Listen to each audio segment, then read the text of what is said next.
تو حارث بن مسکین نے سمجھا شاید یہ بادشاہ کا جاسوس ہے، اس نے حارث بن مسکین نے اس کو باہر نکال دیا، کہا نکل جا باہر، تو بادشاہ کا جاسوس محسوس ہوتا ہے۔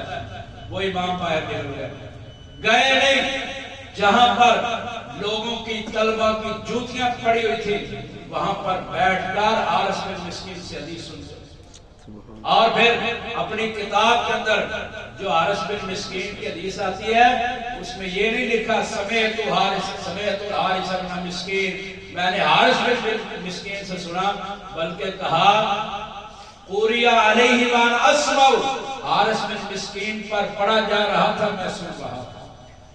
یہ ہے اللہ کے نبی صلی اللہ علیہ وسلم کی حدیث کے اندر ورع تقویٰ، کہ جیسے بیان کیا جا رہا ہے ویسے ہی کہا۔ یہ نہیں کہا میں نے سنا، کہا کہ حارث بن مسکین کے پاس پڑھا جا رہا تھا، میں سن رہا تھا۔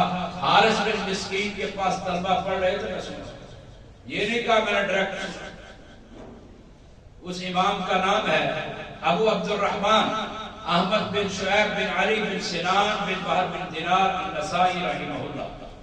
امام نسائی 215 ہجری میں پیدا ہوئے اور 303 کے اندر ان کی وفات ہوئی۔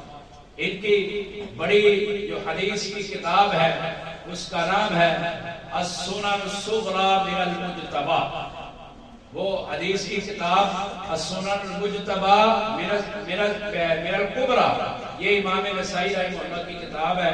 اس میں 5758 حدیث ہے، اور اس کتاب کے اندر 53 ابواب ذکر کیے، اور ان 53 ابواب کو 53 کتابیں ذکر کی، اور ان کو انہوں نے 2572 جو ہے ابواب کے اندر تقسیم کیا ہے۔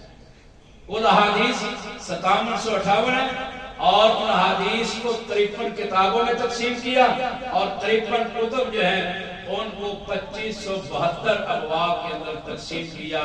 یہ امام نسائی رحمہ اللہ کی حدیث کی خدمت ہے، اور بھی بہت زیادہ کتابیں لکھی، لیکن جو مشہور مدرسوں کے اندر جامعات میں کتاب پڑھائی جاتی ہے اس کا نام ہے السنن الصغری من السنن المجتبی من الکبری۔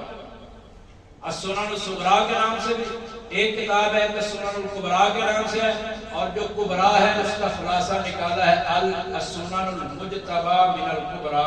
اللہ تعالیٰ ہمیں بھی ان ائمہ کرام کی طرح، اللہ کے نبی کے صحابہ کی طرح حدیث کو حاصل کرنے کا ذوق شوق پیدا کرنے کی اپنے اندر توفیق عطا فرمائے۔ سبحان ربک رب العزۃ عما یصفون وسلام علی المرسلین والحمد للہ۔